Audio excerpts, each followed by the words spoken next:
I need to let you know a little bit of a secret. It's my birthday. Well, not actually my personal birthday, but it's the I was supposed to have a baby birthday. Well, okay, maybe not actually the I was supposed to have a baby birthday, but almost the I was supposed to have a baby birthday. Okay, I'm going to stop beating around the bush. Let me tell you. August 1st, 7 years ago, I was sitting on vacation with my husband, and I was just thinking, I really wanted to give back. I really wanted to do something for the fertility community that would help them feel less alone. I wanted people to feel like they belonged. And literally, as I was laying on a lounge chair, staring at the beach, I was like, you know what? I'm just going to start this right now. I'd been thinking about the name for a while. One of our former board members, Toby Carpel, some of you may know her. She helped me kind of kick around different names, and we decided on I was supposed to have a baby. And the crazy thing is that it's now been, as I said, 7 years, and everything that we do here is just so much bigger, so much grander than I ever could have imagined when I was just sitting and staring at the ocean. But the way we do this, and the reason we can do all of this, is because every year around this time, when it's our birthday, we reach out to all of you, and we say, hey, if this is meaningful for you, if this has helped you feel like you belong, or if you have learned tools and tricks and ideas about how to make the people in your life who are really suffering, how to make them feel like they belong, then we ask you to give back. So now, between July 15th and July 21st, we are running our annual fundraiser. We always do it around this time of year from a Hebrew calendar perspective because it's during the 3 weeks, it's during the 9 days, and this time of year is always a sad one. It's filled with grief, it's filled with mourning, it's filled with pain, and that's so much of what we hold here at I Was Supposed to Have a Baby. So these 4 episodes that are coming out over the course of this week, the first one today is going to be about singles and egg freezing. We're going to have one episode on grief, all the different kinds of grief, and is there a better grief or a grief that's not big enough that you need to grieve it? I mean, okay, we all know the answer to that is no, but you'll listen to that episode. We have a 3rd episode from Naomi Nachman, who is a big Jewish kosher food blogger, talking for the first time about her pregnancy loss many years ago and her faith and all of the pieces since. And then we have Hadassah Manuela, who talks about still hoping, dreaming, planning for a baby that still is not here yet in her arms, but how to live a life and feel like you belong even while you're still waiting. So all this week, with our podcasts and all the different content that's coming out on social media, we're going to show you different facets of the work that we do. And we ask that you give back. So go to our website, www.iwassupposedtohaveababy.org. And thank you. Thank you for being here. Thank you for listening. Thank you for all your support. And we can't wait for another 7 years. Oh my goodness. This episode is definitely one of my favorites. And that's kind of morbid because it's all about grief and whether we can actually compare all the different losses that people have: first trimester loss, second trimester loss, recurrent loss, pregnancy after loss, termination for medical reasons, you name it, whether there's any real comparison or whether it's pain or it's pain. But here's what I know. What I know is I have the absolute privilege of working with some of the most talented and compassionate and really tremendously gifted people on my entire staff. But these 3 women who I interviewed, who are all grief educators, and they all have personal experiences of loss. They brought themselves, they brought their heart, and they brought their deep knowledge of what it means to go through something. And what's so interesting is that each of them had different perspectives, and yet every single time each one of them opened their mouths and were sharing, I was just nodding the entire time, because every single word of this conversation is gold. If you are struggling right now, if you are grieving right now, if you have had a loss recently or way in the past, if you are supporting someone who has had the most horrific thing happen to them, this is the episode for you. Listen and absorb what grieving, what pain looks like. Because the reality, as the title of this episode, it's complicated. It's really complicated, and there is no normal. Take a listen. Hi, I'm Dr. Amy Barron, the founder and executive director of the nonprofit I Was Supposed to Have a Baby. On this podcast, I invite different people to join me in conversations about infertility, pregnancy loss, infant loss, surrogacy, adoption, and so much more.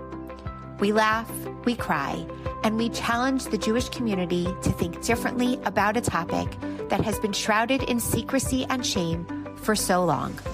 So join me as we talk away the taboo.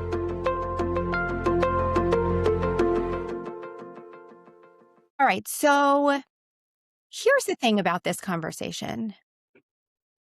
I actually got, all of you don't know this, so this is like so exciting for me to share it with you in real time here. I got a call from someone who actually pitched this exact idea.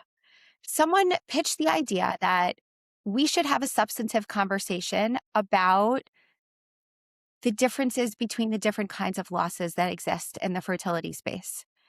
And how, yes, that here at I Was Supposed to Have a Baby, that we hold all pain, and all pain is valid. And we don't talk about the pain Olympics, like your pain is worse than my pain, or your pain is better than my pain, whatever that means. Like we don't do that. And there is a difference. Like I think I can just say it plainly. Losses, there are different kinds of losses, and there are different kinds of experiences within this loss space. And I do think it's time to have a conversation about this. And for a million reasons, the person who pitched this idea, that process didn't work out. And so I thought, who better to have this kind of conversation with? If I could get my words out, that would be helpful. Who better to have this conversation with than with the three people who I deeply admire on the staff of I Was Supposed to Have a Baby, who also happen to be the three grief educators. Now, this is not to say that I don't admire all the other staff at I Was Supposed to Have a Baby, because I admire everyone, to be clear. But this conversation here, I thought the three of you were the right people to have it. So I'm going to stop talking now. I want each of you to introduce yourselves, both like your personal backgrounds, how you come to this work, your professional backgrounds, and what support groups you run, because that I think will help center the audience as to which vantage point you're coming from. So let's start out with the person who's at the top of my screen, which none of you in the audience who are listening to this will actually know, but we're doing it anyway. Chaya, you're going first. Say hello. Bye, everybody. I hope that would be last. Okay, I'm just saying that. Okay, sorry. Too Okay, bad. so too bad, right? Too bad. That's life. Life throws us balls and we're like, lemons. See, already she's into the meat of the conversation, and here we are. That's why I wanted you to go first. Go. Yeah. So my name is Chaya Hott. I am a longtime member of I Was Supposed to Have a Baby community. I came personally after the stillbirth of my baby boy 6.5 years ago, and a miscarriage as well. And also circumstantial infertility, which is something I've been dealing with for years. That took me on a journey. I took my pain, turned it into purpose. I started to wanting to understand myself also. I went back to the classroom and I became a certified grief educator as well as a certified trauma coach. So now I do a bunch of little different things, not little, but just not to undermine myself. But I run two support groups here, and I was supposed to have a baby, both the recurrent loss as well as the second and third trimester and infant loss support group. And then I do outside of that, I'm a case manager at another organization. I run other support groups elsewhere, and I also do trauma coaching as well. So it's really my own lived experience that brings me here. Yeah. Hi, everybody. My name is Shirel Korobkin. I'm a grief educator.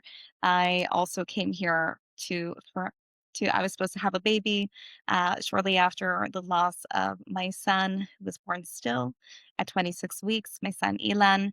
I'm originally from Toronto, made Aliyah in 2020, and we experienced this loss during the first year of our Aliyah, and I had no one to turn to, and someone recommended I was supposed to have a baby, and I've been a part of the community ever since. Shortly after October 7th, I was brought on as staff to run support groups for English speaking women here in Israel. And since then, I've been servicing women here in Israel who experience anything along their fertility journey, whether it's primary or secondary infertility, miscarriage, stillbirth, or infant loss. And it's been a true honor to be able to give back to this incredible community.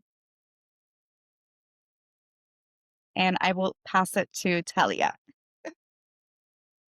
Lucky last over here. Thank you, esteemed colleagues. What a treat to be able to speak with some of my favorite people all in one conversation about things I feel passionately about. I have been with I Was Supposed to Have a Baby for 2.5 years. Before that, in my first incarnation as a professional, I was trained in child development and early childhood mental health, and then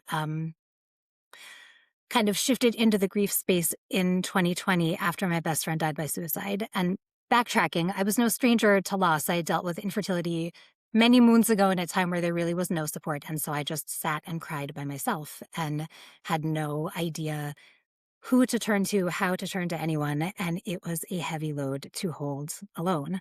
Fast forward, I was working and living in the early childhood development space when my best friend died, and I also happened to be in graduate school at the time studying early childhood mental health, and became kind of infatuated with dissecting my own grief processing in real time because it was COVID and I was deep in grief and I couldn't go anywhere and I couldn't do anything. And I was bowled over by the size of my feelings.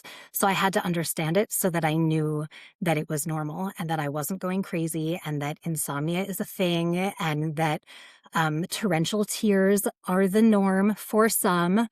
And I found myself so at home in the grief space, which sounds funny to say to anyone other than the three of you and anyone who may listen and resonate with that.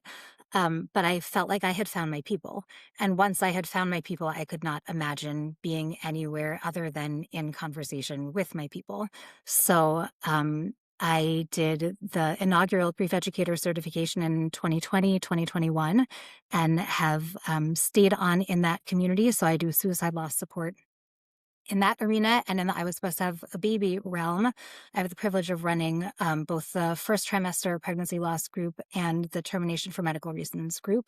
And then I also, aside from that, alongside that, I am one of the social media content creators. So I'm kind of on both sides of trying to provide the support, but then also hearing in real time, hearing things and being able to then kind of channel that back into the kind of support that we can create in the social media arena. And now all of you know who are listening to this, you know why I wanted to have this conversation with these three remarkable, really incredible women. And I'm honored and like I'm so deeply indebted to all of you every single day for the work that you do. And now, like, let's talk about this. So I think, like, the first, let me actually set the stage for the people who don't know my own personal story and say that I am not a certified grief educator. I'm not a mental health professional. I'm a person who had 2 first trimester losses and 4 second trimester losses. So I come into this, literally this podcast, this space, also, unfortunately, with deep personal experience. And so while this is a space for all of our professionals to talk, to have an understanding that, unfortunately, I know about this pain too. And so I guess what I want to start out with is why do we, like, as individuals, as professionals, like, why do we need to talk about this? Like, why is it important? Why did all of us like get so excited when, like I said, hey, we should have a conversation about the different kinds of loss, and we should, like, the idea that, like, we say that all grief is valid, but like we know, obviously, like, just speaking plainly, there is a difference between a pregnancy that you lose in the first trimester, where sometimes it's a bunch of cells, sometimes it's a tiny, tiny, tiny, tiny, tiny human, versus a stillbirth, which is a kicking, fully formed baby where everybody knows that you're pregnant because you have a very big belly. It is different, but the grief is there. And so let's like get into the meat of this. Who wants to go first? Somebody go first, please. I'll go first. Go for it, Excellent. Chaya. See, look at this. Chaya, you After said all you that, wanted saying to not do want that. to go first. Yeah, exactly. She said she didn't want to go first. Now she's going first. Excellent. Okay, so in regards to different kinds of loss, like let's say we're comparing divorce to pregnancy loss, I think that grief is grief is grief, and that everybody's pain is valid, and that it is terrible and not helpful for people to compare, because at the end of the day, everybody has pain, and there's no gold medal, there's no trophy when it comes to like, oh, whose pain, whose story is the worst.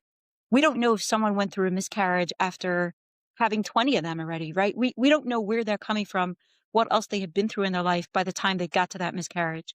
We don't know if someone had a stillbirth. Like in my case, my youngest was already 11 years old. I had prayed for this child for 11 years.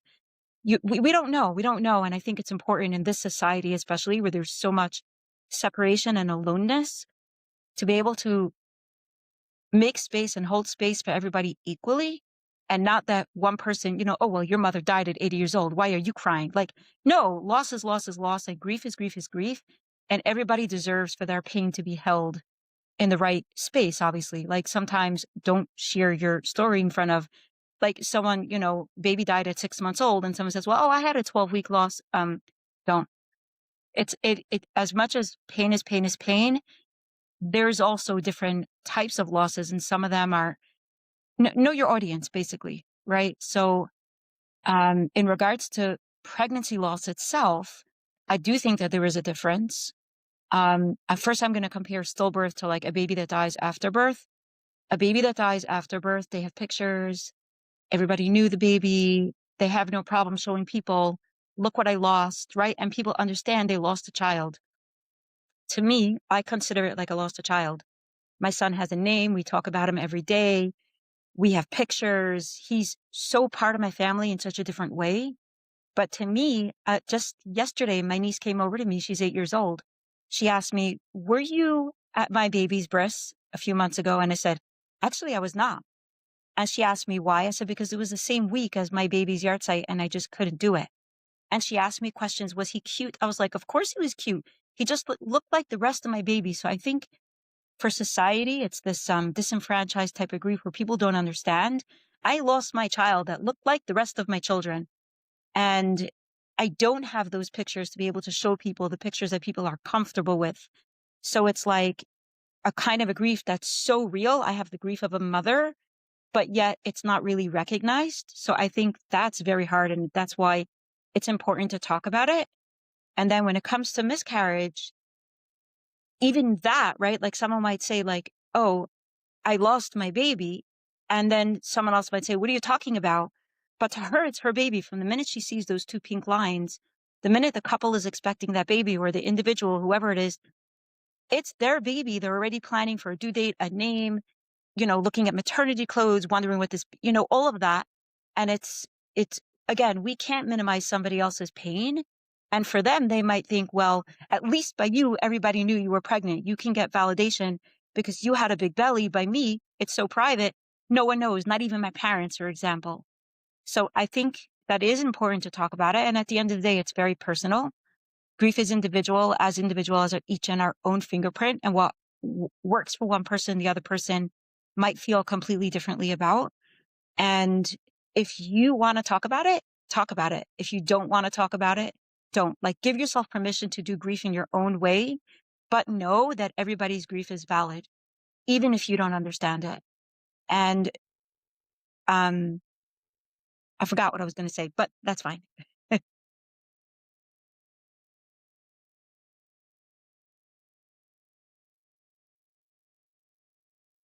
Can't hear I you. don't hear you.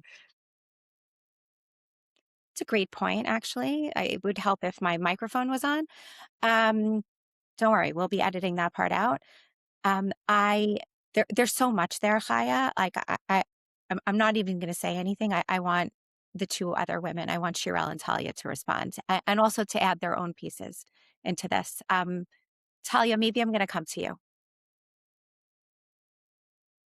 So much richness there. I wrote down something that Chaya said that really resonated, which is, well, two things really. Chaya, you said, I don't have the pictures that people are comfortable with. And that really struck a nerve for me. I mostly from the incredible honor that I have to sit in the termination for medical reasons group. It just made me think about all of these losses that people have where photos were not necessarily an option. And even for you, where it sounds like you do have those photos, it's not most likely going to feel comfortable to pull those photos out. This is my baby who died, even if you were in a place where someone was like, oh, I'm so sorry for your loss. Do you have a photo of your baby? Right? We are not in a place as a society where we can handle photos of dead babies. And no judgment there. I think that's just the reality, is that we, in general, as common citizens of the earth, are not at a point where we really know how to handle that because it's horrible. So that's one thing that really resonates. And also, just to go on a tangent for a moment, but I think that it is relevant, something that has come up in these words and variations on this thought a lot in my termination for medical reasons group is this feeling of, and I guess this pertains to really the whole scope of, what quantifies a loss as a loss. Was it a baby? Is it a baby? What is it that we're grieving? Somebody said recently in a group of mine, we were talking about hope for the future and future pregnancies, and it was a 1 in a million chance that this horrible thing would happen, but it did happen. And this person said, I know that there is, God willing, a future for more babies to come, but I wanted this baby, this one that didn't make it, this pregnancy that didn't last. And then, the nuance to that with a termination for medical reasons is, there is a very big quote unquote choice involved in that. It is not a choice. It is a medical necessity. But that's just so hard, because even if someone was 14 minutes pregnant, if they had spent those 14 minutes in the joy of having seen those 2 pink lines, for them, that is also a loss. Is it exactly physically the same as a stillbirth? No. However, there is overlap in that Venn diagram of, I had hope, I had joy, I had future thinking, and now I don't, and this was not the plan.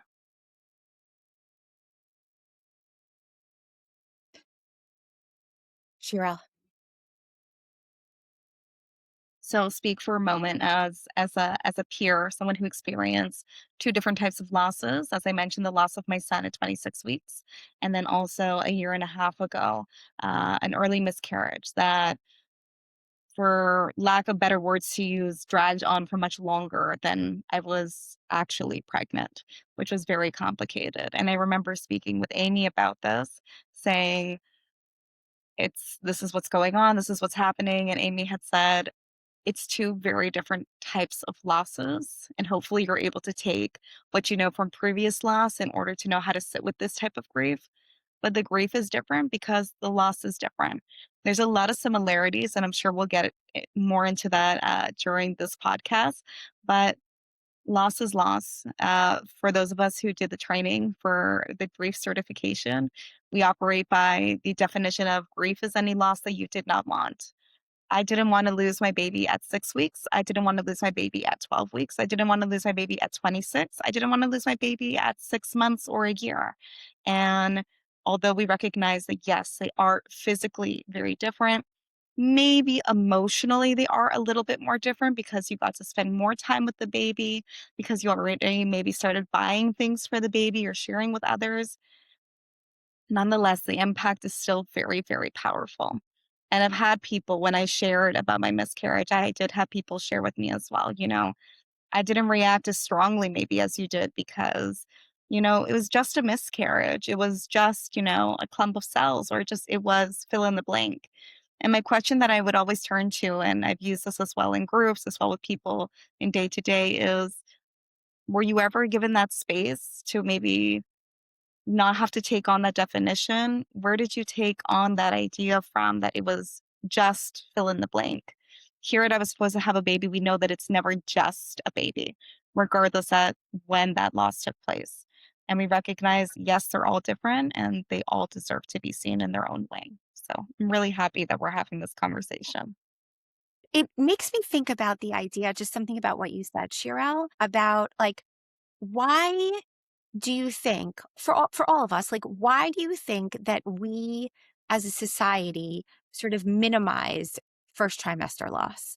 Like, why is it? Like, because it's exactly as you said, like, for those of us that get a positive pregnancy test, right? Like, we're already hoping and dreaming and planning, especially, oh gosh, I can't remember which one of you said this. Chaya, I think it was you, where you said, like, you don't know what happens all the way before that. Like you said, your youngest child was 11.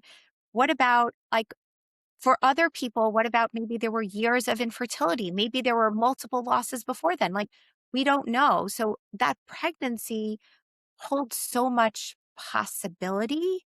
So I think, like, why do you think this is happening? And maybe I'm also going to ask, and I'm asking, why do we not tell people when we're pregnant in the first trimester? Like, are we afraid? Like, what are we afraid of? Like, I mean, there's all these heebie-jeebie stuff about like Ayin Haras and evil eyes and like Judaism and whatever, but like, what are we afraid of? Like, why don't we talk about this? And why do people kind of just push it away and say, oh, it was only an early loss? No discrimination or hate to any specific people in this group, but I find medically speaking, nothing against doctors. My dad's a doctor. We love our doctors. At I'm least not what taking offense. Don't worry. Don't worry. what I've experienced in I'll speak specifically here to Israel and the stories that I hear from other women here. Medically, we belittle it. Is that what goes on your file? Is that it says medical abortion, and that's not what this was. That's not what this was. And I believe, based on my own experiences and the experiences of the women who come to my group and those that we know, it's just is so common. So it's the same way of maybe we would make Lo Aleinu, I don't want to belittle this. For anyone who can't see this, I'm putting air quotes and trying to be sarcastic of like, oh, like you broke your leg, or you had a nosebleed. Oh, you had a miscarriage. It's so common. We know that 1 in 4 pregnancies is not going to make it. And, if we would make a big deal about a miscarriage with every single miscarriage that happened, we would be running meal trains every 3 minutes because it just happens to everybody. And I don't believe this. Yes, it's very common, but why can't we be supportive? Because it's not the same as breaking your leg or breaking your foot. It's not the same as having a nosebleed. This was the potential of life. We already saw the due date and you already started to dream. And that baby's DNA, no matter how far along they are, to the mother, that stays in your system forever. That child is a part of me, no different than any of my living children.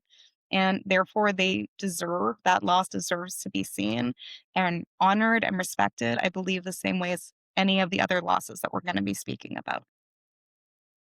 By the way, I just want to add a parenthetical. I had an OB say to me, um, she wasn't my OB, she was a colleague.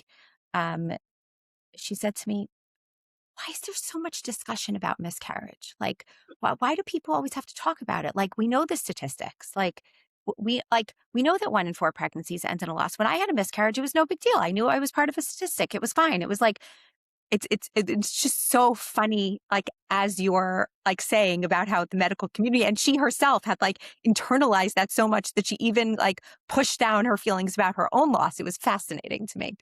So awful. So, so awful. And I'll just add on to that. I see that with the previous generations when I have conversations with my mom or my mom's friends. Shout out to mom. She's probably going to listen to this. They'll say the same of like, no big deal. And now we're starting to have conversations of, okay, let's actually talk about it. And I can't tell you how many women from my mother's generation and older than that are now taking the time to honor and witness the miscarriages that they had over 40, 50 years ago. Wow. Wow. It's interesting. It's such a good topic. I think that a big reason why we don't talk about it is because, first of all, because of the risk of losing it. We don't want to tell people like, oh, I'm pregnant, because then we have to go and untell everyone that we're not pregnant. So if the risk of losing is so early, okay, at least not so many. I don't have to go and untell so many people, right? So there's that aspect. And then also from a Jewish perspective, like people have the custom of not telling your parents till 3 months, not telling your family till 5 months. So I remember I told my kids when I was like 12 weeks, and my father made a comment and he said, why are you telling your kids? I'm like, what do you mean? I have freedom of choice to do what I want when I want, right? Like I'm gonna, but also like I once put in an ad in a newspaper for a workshop, and I wrote pregnancy loss workshop, and they came back and said, I'm sorry, we can't use such language in our newspapers and whatever. So I changed it. I just did grief instead. But, this is the culture we live in, right? It's like taboo. And I think the reason it's taboo is because intimacy is so private. And so early in pregnancy, it's private, right? So I think like once you start to show, then it's like, okay, it's already more public. People know. But before that stage, it's a private issue. So, and also I think today, like, you know, it used to be you went to the doctor, you found out maybe you were pregnant at 4 months, 5 months. Now you're taking a test, you find out even before you're pregnant, already, like, so I think we're already excited and, anticipating much earlier than perhaps like we're in a different culture. We view and respond and treat pregnancy differently than we used to. So when there's a loss, maybe you already knew for 6 weeks by the time you lost it. Whereas in the past, they thought, okay, my period was 2 weeks late, right? So I think that probably has an element to why we're talking about it more, because we know so much earlier already. It's not just a miscarriage. I knew already for so long, like, I think it's just a different society. And also something that's so important when I shared this at the conference, Talia, that Edith Eger, Holocaust survivor, she just passed away like a month, 6 weeks ago, something like that. She says the opposite of depression is expression. And I think that is so important. It's that when we go through something painful, yes, maybe it's taboo, hence the topic of this podcast. Yes, maybe it's, for some inappropriate. Yes, maybe this is the Jewish culture, if you want to call it. However, it's important to talk about it, because what stays inside hurts us. And we need to express it, whether that's a close friend, whether that's a therapist, whether that's a support group. Talking about it is actually really healthy and really healing, obviously in a safe and appropriate way. So I think it is important to talk about it. And maybe that's why this generation is talking about it more. So I don't know. Yeah, Talia, I'm curious because you run the first trimester loss group. So I'm curious like, what you're hearing from people about this. Like, are you hearing these kinds of sentiments? What are people saying there? 100%. Everything that Chaya just said was so articulate and so spot on for what I see in the first trimester loss group. I think there's a lot more to be said about the privacy element of it and where that fits in, and, the timing of people didn't used to know as early as they did and how that plays in. But I digress. In the first trimester loss groups, I think that there is a palpable sense of relief that people feel because many times only a very small circle of their people knew what was going on with them. So it's not even so much about telling and untelling, it's that the telling did never happen.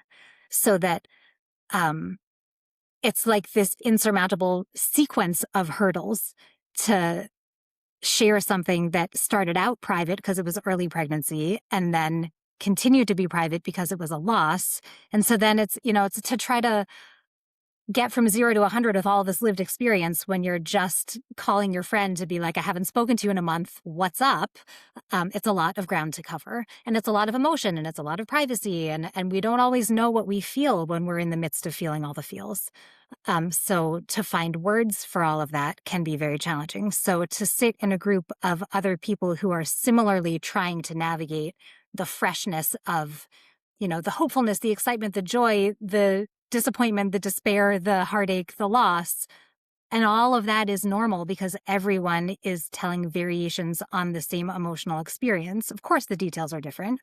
But to be in a space where all of that is normal and acceptable and complicated, I think there's a huge sense of relief that people can just tell it like it is. And then when the session is done, they can say their goodbyes and, close out the meeting and go back to their lives with anonymity and still feel like their privacy and their dignity, if you will, is upheld.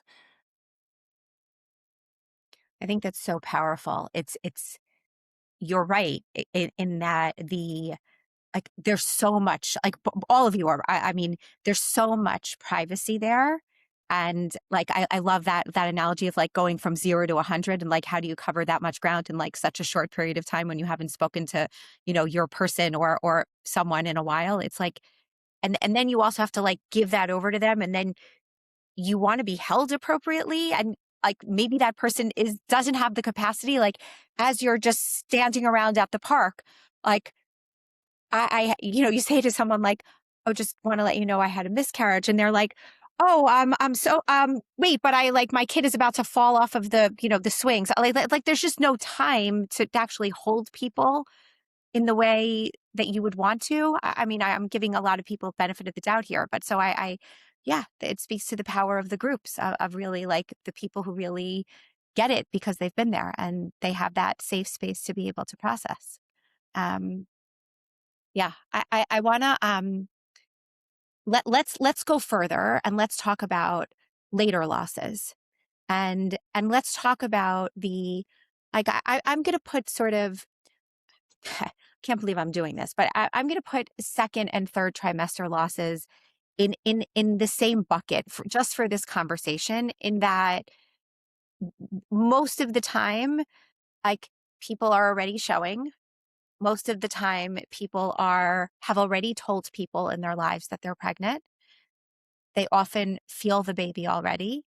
And there's a lot more stuff that's kind of out there about the pregnancy. And so I'm curious if you can just talk about the emotions there and what makes that experience unique for people. Maybe Chaya, I think I'm maybe going to come to you first because you run the second and third trimester loss group. So what do you want to know exactly? What's your I want to question? know all the things. I think what I really want to know is those losses are different than first trimester losses. How is the pain and the grieving unique? There are decisions there also that have to be made that are very different than the kind of decision that has to be made, God forbid, after you have a first trimester loss. So talk a little bit about the pain and how the pain and the grieving is different, and also just about these horrific decisions that people have to deal with. So as I think Shirel shared earlier, that the longer you're with the baby, right, the more joy, the more hope, the more bonding there is. And so when you lose a baby later on, it's possible that the pain is that much deeper because grief and joy are the flip side of the same coin. There is no grief unless there was joy first. And so the greater the joy, the deeper the grief. And so the deeper into the pregnancy, the more bonding, the more time you have with that baby, it's possible that the grief is more, and therefore the journey of grief might be a little bit different than with a miscarriage. Like, I can speak for myself personally. I don't think about my miscarriage every day. I don't talk about it. Okay, when I'm talking in the context of like, what were my losses, I might stick it in, but I don't think of it at all. My stillbirth, I think of him every single day without fail. So I think that it is a little bit of I'm saying little. I don't want to, for me, it was a lot, but I don't want to, everybody's experience is different. So I think the pain could be more with a second and third trimester loss. What we see in our groups also, like the decisions of, this is what we talk a lot about is, do you know where your baby is buried? Did you choose a name? Did you have a C-section? Did you do a regular delivery? There are such type of decisions that a first trimester does not have to do. Whereas a third trimester, somebody once asked me, what did you do with the baby? Did you have to give birth to him? I said, what did you do with all of your babies? Did you have to give birth to them? Like, people don't understand that, like, this is a birth. I birthed him just like my other children. And it's a real baby. It's not a pumpkin. It's a real baby that we have to, sometimes we want to see them and sometimes we don't. And I think all are valid, that each decision that each person makes is the right decision. There's no right or wrong. And sometimes something important that comes up in our groups a lot is that hindsight is always 2020. We look back and we say, I wish I would have done like this, or I wish I would have done differently, or I wish I would have held my baby, or I wish I would have taken pictures of my baby, like, or vice versa. Like, and something that we always tell people is that we were thrown into a situation without warning, thrown into a situation where nothing in life prepared us for, and that we all did the best that we could given the situation that we were in. And that was the right decision then. Now we have a lot more awareness, a lot more understanding, just because of sometimes coming to support groups, we become aware of different things that we didn't know about through hearing that through other people. And something very important is to remember we all do the best that we can in the moment. And that remains true even months down the road. We can't undo the past, but we could make peace with the decisions that we made given the situation we were in. Like what you were saying before, right? Like, just like TFMR is like a choiceless choice. These are some choiceless choices that we have to make given a situation. And sometimes there might be regrets, but we all do the best that we can given that moment. And something that just heard just yesterday was so important. Everyone is so different, right? When it comes to any type of a loss, that if you want to keep your baby alive, talk about it, talk about him, talk about her. And that was, it was incredible. There were people in this other group that I heard of 20 years down the road, all of a sudden they were sharing about, like what you said, Talia, all of a sudden it's like, oh, we do have permission to talk about it. And they start talking about losses. So it's, a miscarriage again, in my opinion, if the grief, again, I once heard of someone that went through 20 miscarriages, her 20th miscarriage is not going to be something that she might just get over, right? When it comes to a stillbirth, it's not something that you just get over. It's something that you learn how to live with. And again, this could apply to at any point in the pregnancy. Everyone is different. Being that the pregnancy was longer, it's possible that getting over it is not something that is possible, but rather we learn how to move forward with it, how to learn how to integrate that experience into our life in a way that comforts us. And I know sometimes on your Instagram and on your content, you share different ways of remembering your baby. So again, these are all different ways. So if the grief is stronger, then there might be more things that we need to do in order to remember our baby. for things, even if the whole world doesn't know about it, but it's just for ourselves, things that are meaningful for us to remember our baby. So it's not just a loss and then tomorrow you're back at work and, happily ever after. It's complicated. So complicated. So complicated. Shirel, I wanna give you a chance to share also. So I'll share from the experiences that I see for women here in Israel is that there are laws that pertain. So depending on if how far along you were, it will impact your mat leave. If you do get mat leave, if it was a certain point, so people have to make these impossible decisions, as Chaya mentioned, of do you want to maybe choose to not have the baby right now, and you can get induced later on, and do you want to see the baby? Do you not want to see the baby? Here in Israel, legally, all boys that are born after 20 weeks will have a Brit Milah. My son did have a Brit Milah, and these are the type of questions that we have. Do you want to take home the baby? Do you want to be a part of the Chevra Kadisha? What's going on with it? There's a lot more ramifications than you have with an early loss, with a miscarriage. Remember sharing my first loss with somebody, and he said, "Oh, I'm so sorry to hear about your miscarriage." And I stopped him there and I said, "It wasn't a miscarriage. It was I gave birth to this baby without an epidural. I gave birth to this baby, and I didn't get to spend a lot of time with him because I started to hemorrhage and they had to send me into surgery. I didn't get the air quotes luxury of deciding how much time to spend with my baby, to get all the pictures with my baby, and to get to speak with my baby the way other people do.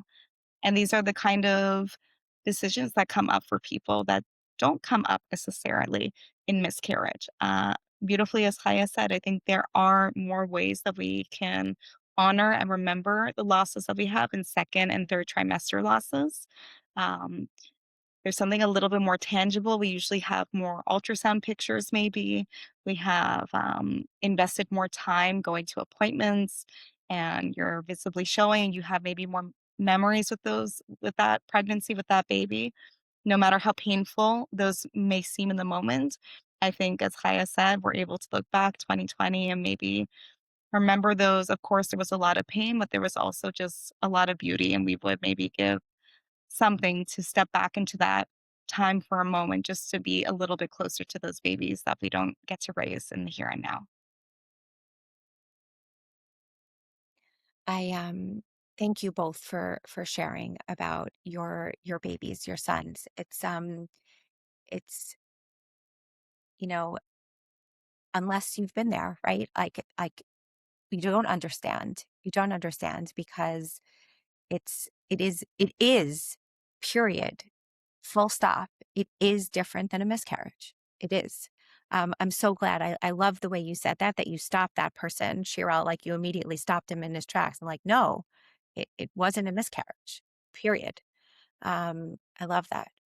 Um, I I want to move us to recurrent loss for a second, and also like talking about like pregnancy after loss for a little bit, because this is, the pain and the grief that we all carry and that people carry as they're going through this.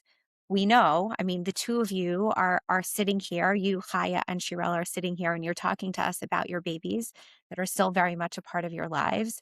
And Talia, you've had grief experiences yourself, and those people who you lost are very much a part of your life, as my babies also are. I think about this idea of trying again to get pregnant again with that like fear, because now like you're not naive anymore, right? Like most people kind of, even though they know that miscarriage happens, and we talked about like, yes, it happens 1 in 4 pregnancies, so you shouldn't be, quote unquote, you shouldn't be surprised when it happens, haha, sarcasm, haha. But the reality is that 3 out of 4 pregnancies are actually totally fine. And we all think like if, as when you're walking down the street, like everybody has babies. So you think like you're going to be fine. Like everybody has a baby. It should be fine. Um, but the thing about trying again after a loss is that, in a really like real way, that things always don't turn out well. And you have to kind of go back to the scene of the crime and say like, all right, I'm ready to do this again. And then like, what happens if you have another loss or another loss?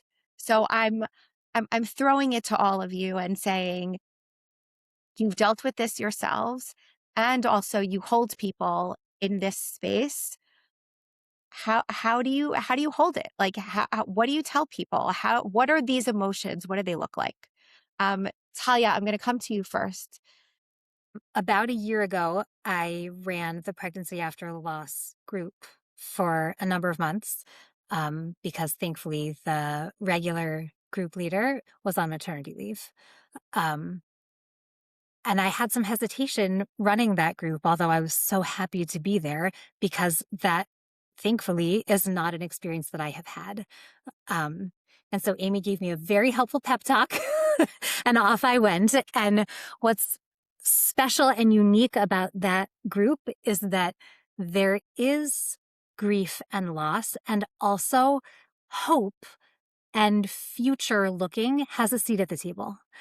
And that is complicated because it's not this blissful, oh, fantastic, you're expecting a baby. Let's talk about, baby layette for the upcoming season. There's so much more there.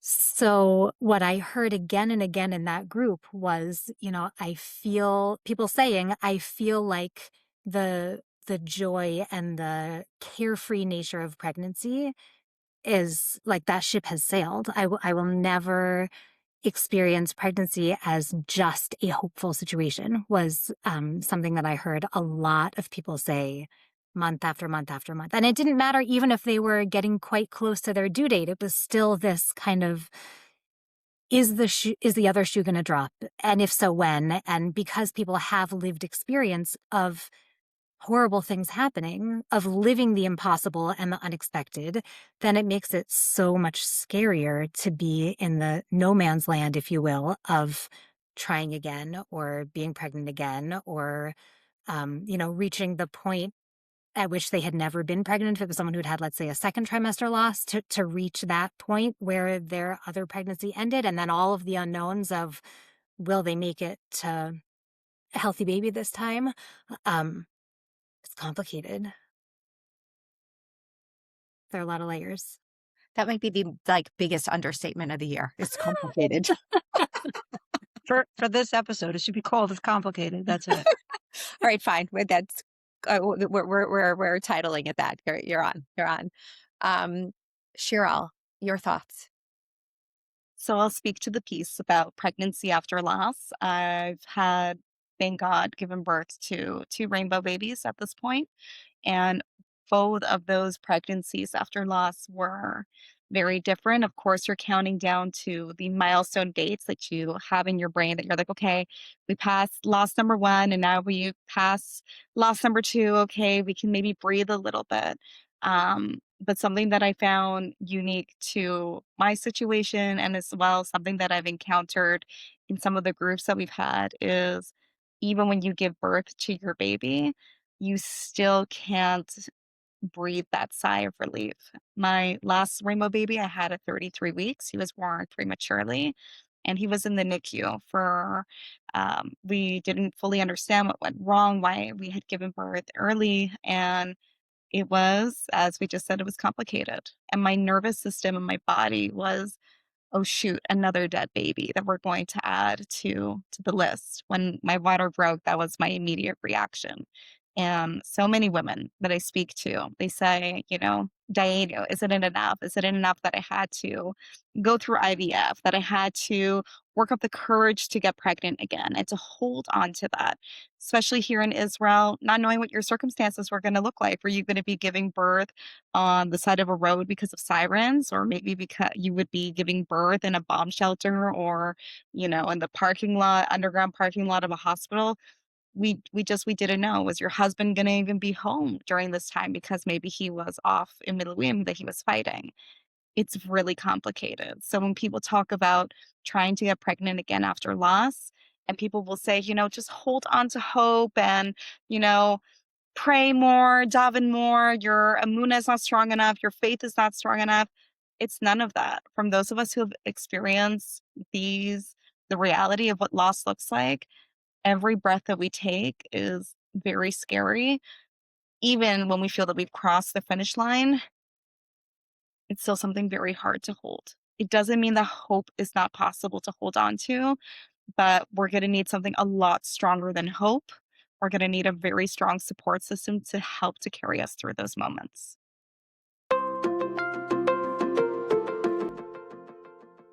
Hi, everyone. It's Amy. I just wanted to take a quick moment to say that if talking away the taboo means something to you, if you've listened to an episode and felt less alone, more seen, or more understood, please support us so we can continue doing this important work.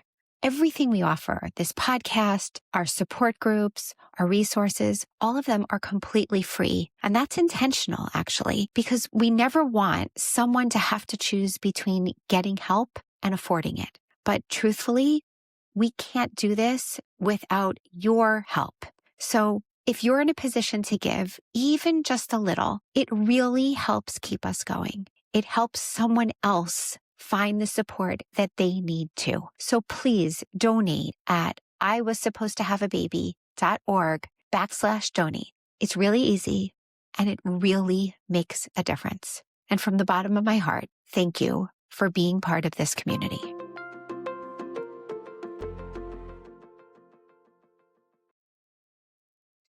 I'm having a visceral reaction to what you just just keep hoping everything's going to be fine. I like how many times people said that to me, and I saw Chaya also was scowling at.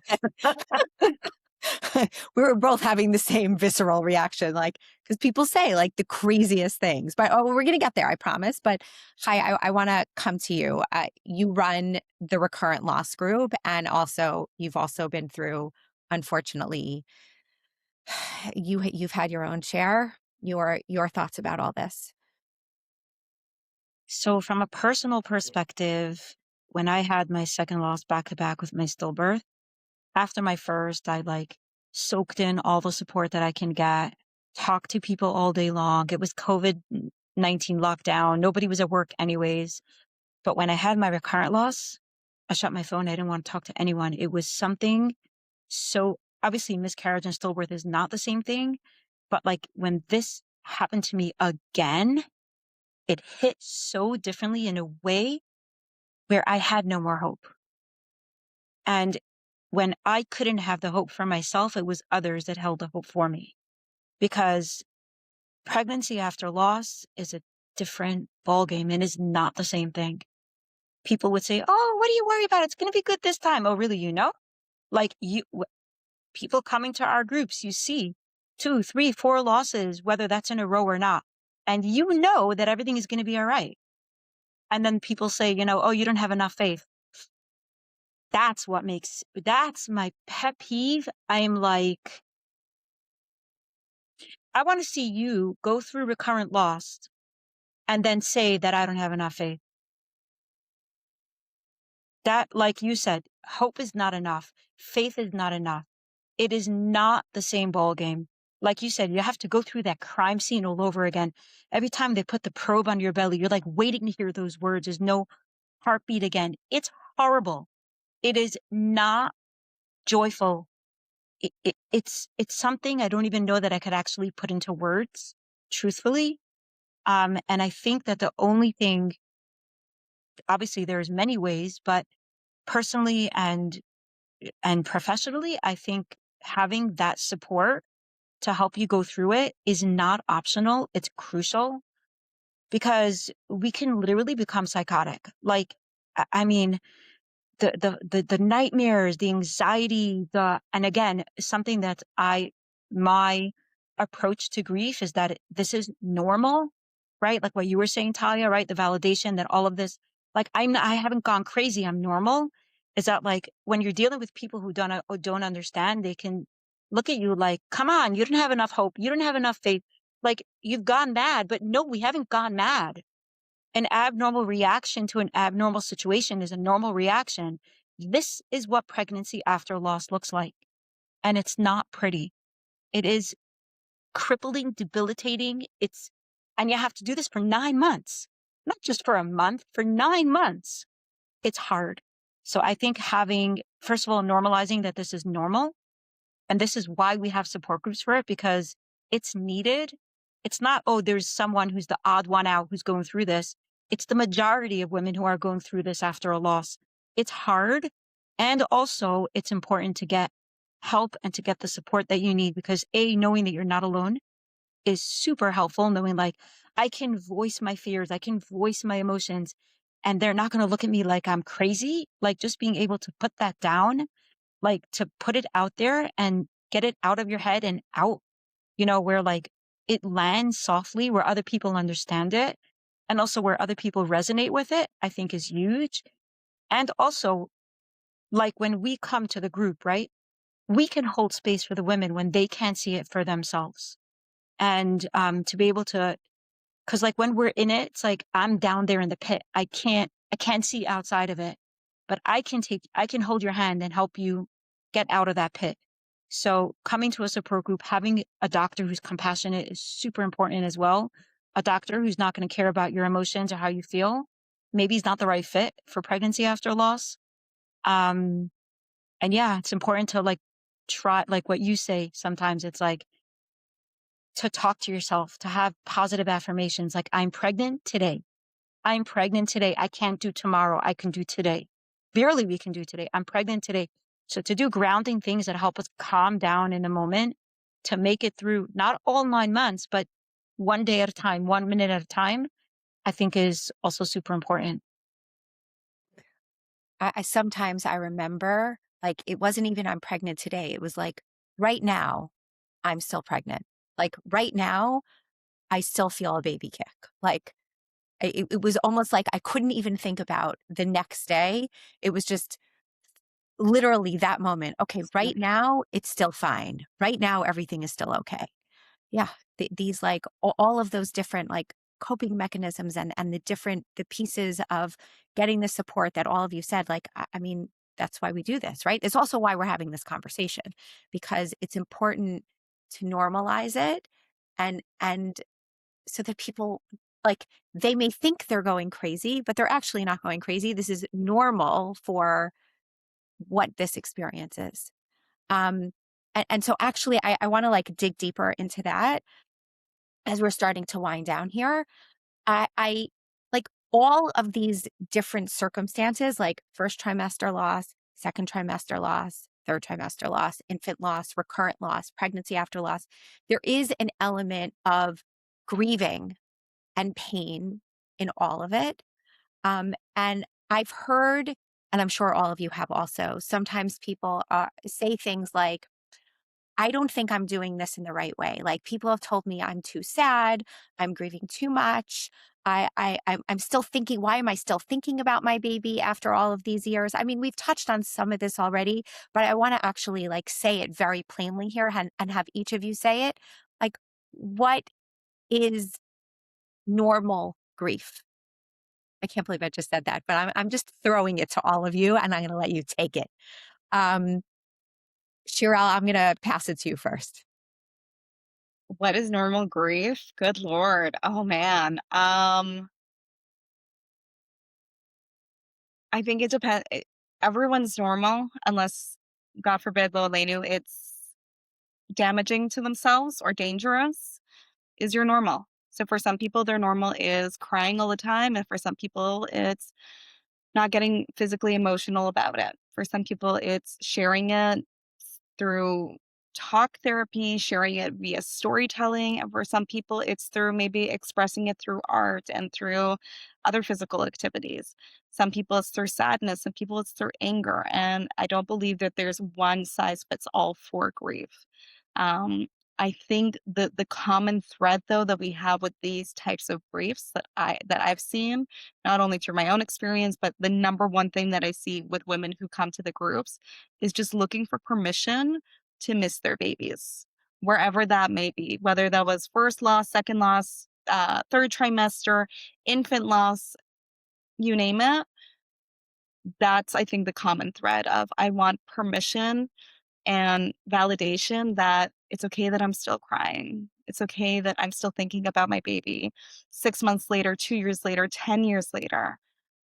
The same way that you think about your babies that are here with you, if you have children here with you in this world, that you think about them all the time and they're always somewhere on your mind, whether it's the front, the back burner, wherever, they're always a part of you. And so are these losses. So I'm sorry that wasn't a very clear definition, but I'm very anti one size fits all and that there's just one way to grieve. Absolutely not. I very much thought at the beginning of my own grieving process that it had to be via the 5 stages of grief. And I, took out my handy dandy notebook. I wrote them down and I said, okay, anger, done. And, denial, finished. And this is how we're going to work through grief. I hate to break it to anybody who's listening to this podcast. That's not how it works. It's not, as David Kessler says, it's not prescriptive, but rather descriptive, these different stages. So if that's your tactic, it's not going to work that way. Sorry.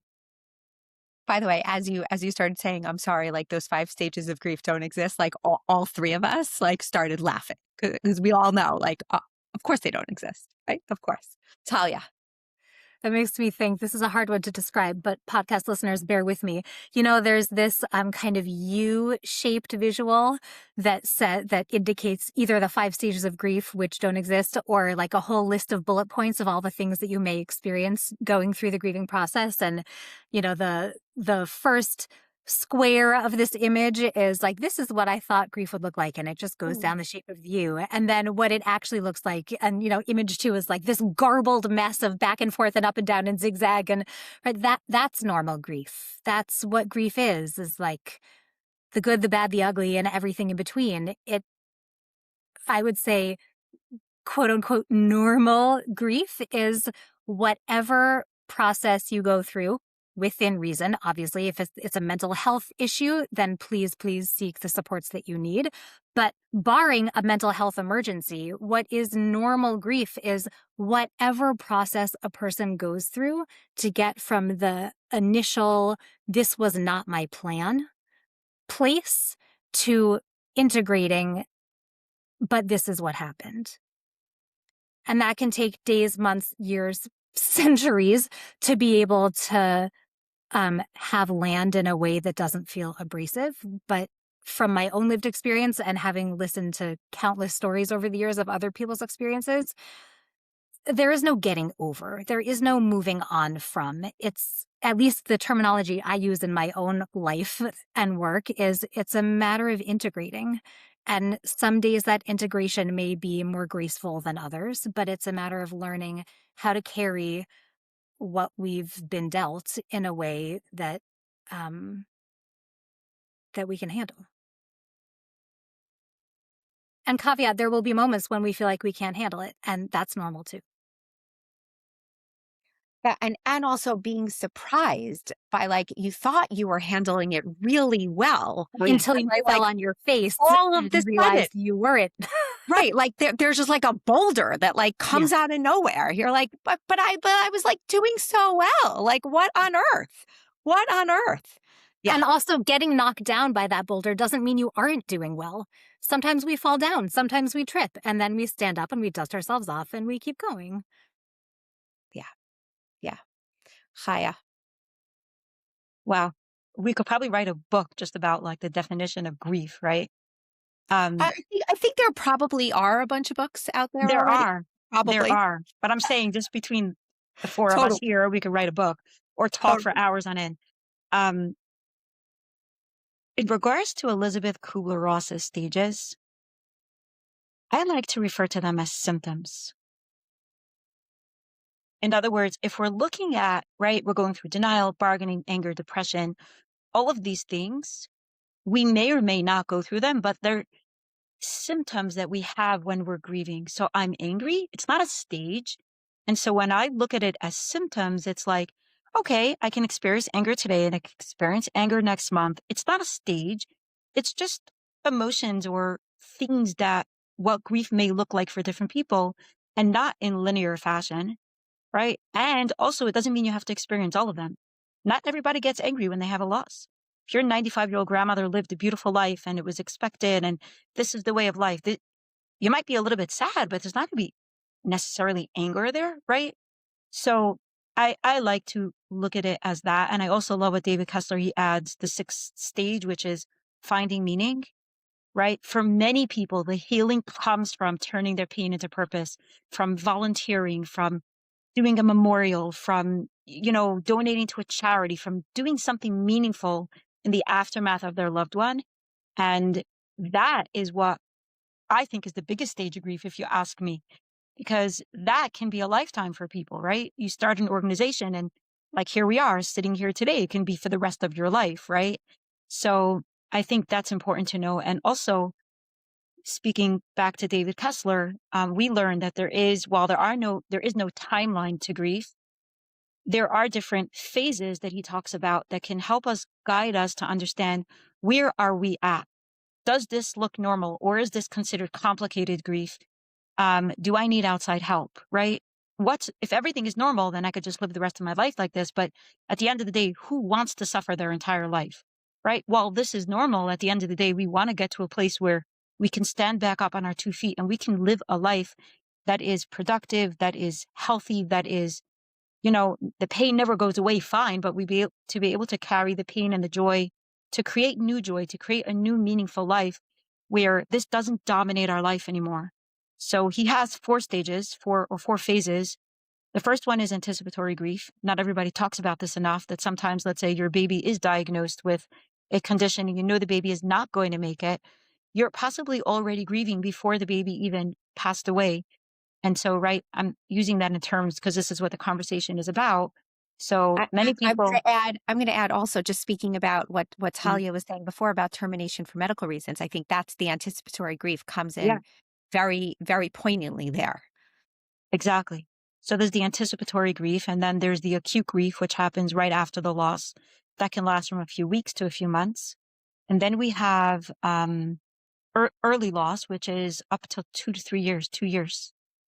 So for me, when I heard that, I probably like screamed in my own place. Like I was like, oh my God, I was normal. Like people think, what's wrong with you? A year already passed, or like it's been 2 years. But the reality is that for many people, based on studies, based on majority people, the average is 2 years plus for early grief. And then we move into mature grief for the rest of our life. Once we've done the grief work, we're not going through, we've worked on our triggers and we've come to a place where we're okay. That doesn't mean we'll never experience sadness anymore. That doesn't mean we forget our babies or our loved ones. That doesn't mean that, that this pain may never come up for you again. Like we were just saying before, like the grief burst, right? Like it could come out of nowhere and they'd be like, but I was fine. What happened? Right? So that's mature grief. And I think I love that stage that he coined it because mature grief means that you have permission to actually have grief for the rest of your life. No, like versus like, oh, society thinks like there's something wrong. No, it's like what you said, Talia, integration. When we're at a point of mature grief, it means we've integrated what we've experienced into our life and it doesn't dominate our life anymore. But it's there, it becomes a part of our life. So that's my perspective to how does grief work? How long does it last? It's different for everybody. I love that. I love that. And I love, I didn't actually know about those four or five stages that David Kessler Yeah. coined. I mean, there's such a powerful way of describing all the different pieces and also like just naming the fact, as you said, like when something traumatic happens, like, you're not just going to get over it in 5 seconds. Like that's impossible. It's Impossible. impossible. Even though, like, I mean, we could talk about this idea, right? Like, the news cycle, right? Like, everybody's onto something else, like in 5 seconds. Like, there was just, a bombing here. Okay, we think about it for like a half a day, and then like we're on to the next thing because there was a scandal with this celebrity. And then we're on the next thing because the president said something. Like, we're conditioned to not hold difficult things for too long because there's always more things that come at us. So I think, I mean, this is my own theory. Like, I think that some of this, like, you're grieving for too long. Why are you so sad? Like, you should be over it already. I think some of it comes from the fact that, like, everybody has things that are difficult that are constantly coming at them. And so, like, for you, this is the biggest thing in your life that you lost, that was painful for you. But for everybody else, it's like it's one of 173. And so, like, they've moved on. Why haven't you? I don't know. It's sometimes the way I think about it.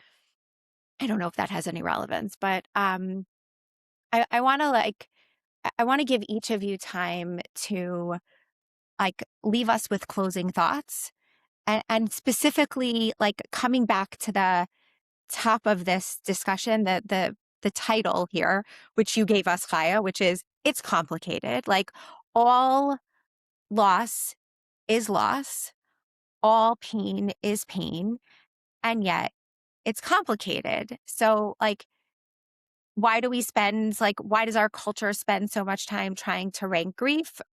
I don't know. What would change if we didn't do that and we held everybody in the right way and we, like, did it in a way that people felt loved? I don't know, but the three of you are the experts. Like, what do you want to give to people, all the people out there that are struggling, that are in pain, and also the people that are trying to support them, who don't necessarily, like, they're listening to this and their eyes are like being totally, like, widened because they didn't realize that it was normal to grieve for 2 to 3 years. Like, what do you want to say to all of them? I don't have much to say, but one thing I think that is crucial for anyone who's listening to this and is in the trenches right now, something that I used to say when I would hear that this pain doesn't go away, that it becomes a part of you, or blah, blah, blah. Like, I used to walk around saying my life is doomed. If the pain doesn't go away, that means I'm going to be in this pain forever. My life is doomed. I want you to know your life is not doomed. Your life is not doomed. This is not a death sentence. Your life is not doomed. 6.5 years later, am I still picking up the pieces? Absolutely. I'm in therapy with my son now. I'm still in therapy. I'm still picking up the pieces, but I'm nowhere near where I was 6 years ago. And my life is far from doomed. So I'm holding the hope for you if you don't have hope right now. I love it. And it's so, so, so true. Like, I always tell people, sometimes, like, people come to me and they're like, I'm still so sad. I'm like, okay, but did you take a shower today? You did? Because remember, that day when you found out that your baby died, you didn't take a shower and you didn't eat and you weren't sleeping, and you're now showering and you made yourself a meal this morning and you got 6 hours of sleep last night. Like, there is a difference. The pain is still real and intense, but there is a difference. And their life is not doomed. I love that. I love that. I love that. We've said so much that feels so rich. And also, I would like 3.5 more hours to continue the conversation. So to try to have a little nugget in closing, grief needs to be witnessed, right? This may not be true for every single person, but I would venture to say that most people would benefit from having someone, okay, let's have it be the right person, witness what we're going through. Not everyone is a talker and a crier or a screamer or a communicator, and that is fine. But to have the opportunity to share what is on our hearts regarding whatever the loss or losses are that we've experienced, and maybe just to hold it with silence and not ruin it with platitudes and all the well-meaning, albeit stupid things that people say. At least you know you can get pregnant. Well, but you're still young, or, fill in the best, worst well-meaning thing that people may have said, to have the opportunity to share what sits heavily on our hearts and to see that it doesn't bowl other people over and that they may even be able to put their hand on their heart and communicate, like, I hear you, and that's horrible, can do a lot. Also, I would just like to say regarding hopelessness and faith, I don't personally believe that it is a crisis of faith to say this horrible, painful thing happened. It does not mean that I personally do not believe in Hashem or believe that there is a plan to the world. I believe that both things can be true, that Hashem has a plan and that also I am going through something extraordinarily painful that I wish had happened differently. Also, there's no shame in feeling the loss of a loss. And there is a lot of shame out there, and I challenge that because, of course, we're going to feel that a loss is a loss. And if we don't feel that we have permission for that, then something needs to change because a loss is a loss for a reason. And so finding a place to be able to exist in that dimension, I think, is essential in getting to a point of integration. Thank you for all of that. And for all of it, but specifically, we didn't even touch on like faith and loss here. We didn't even like touch it at all. But the fact that you mentioned it, even for that, second and a half, was incredibly powerful and incredibly important for people to hear. You can believe, you can have all the belief in the world, and you can also be in pain and you can grieve. You can do both. You can. It looks like we're gonna have to do this again, guys. I mean, clearly we have to do this again because we have another like 17 hours of discussion to happen, but like, okay, next. But Shirel. I remember feeling after my loss and subsequently after my second loss that I was cursed, that I was broken physically or emotionally and spiritually. And I think it's really important for anyone who is going through a loss or who has experienced a loss, but also I would say even more so for the people who are supporting those people. There's nothing wrong with them. There's nothing wrong with them being overly sensitive. We're not overly sensitive. Something horrible and traumatic happened. If you're not able to support us, that's okay. But I deserve, because I matter, my loss matters, and my grief matters. It needs to be witnessed, it needs to be honored. And maybe how one person does that, it may look different than another person. I think the beauty of having this conversation was seeing that there's no one size fits all. Every individual is going to grieve. Their grief is going to look different. Their journey is going to look different because the losses are all different, as we spoke about today. And I think it's really important for people to hold on to that. I won't wave if I had the magic wand. I remember with my first one-on-one that I had with Amy, maybe I think it was a couple hours after my loss. My first question was, how long was this going to take? And Amy said, if I had a magic wand, I would wave it right now. And for anybody listening, there's no expiration date. If we had all of us sitting here, if we had those magic wands and we could wave the pain away, we would. It's about learning to sit with the pain, addressing it, speaking kindly to it with a lot of grace and compassion. And I can tell you that guaranteed life will unfold in different ways for you that you will be tremendously surprised by. I can't guarantee that everything's going to be perfect and amazing and wonderful, but somehow it's going to show up for you in ways that you did not imagine. And that joy and love and life is very much possible after loss. I'm so lucky to be sitting in this space with all of you. And I'm so glad that whoever gets a chance to listen to this will know that their feelings are valid and that they're being held, because the three of you are just beyond, really beyond professionals, but really like you come to this work giving of your full selves and your full hearts. And it's so evident in every single word that the three of you speak. This is clearly a part one. There is going to be a part two. I imagine there might be more than a part two, but this is a part one. And just thank you, all of you, so much. Thank you so much for listening.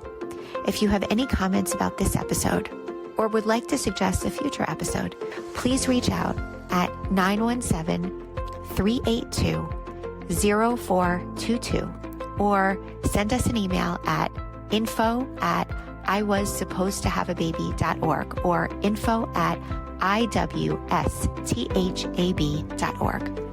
And please don't forget to like, rate, and review so we can continue spreading the support to the wider Jewish community.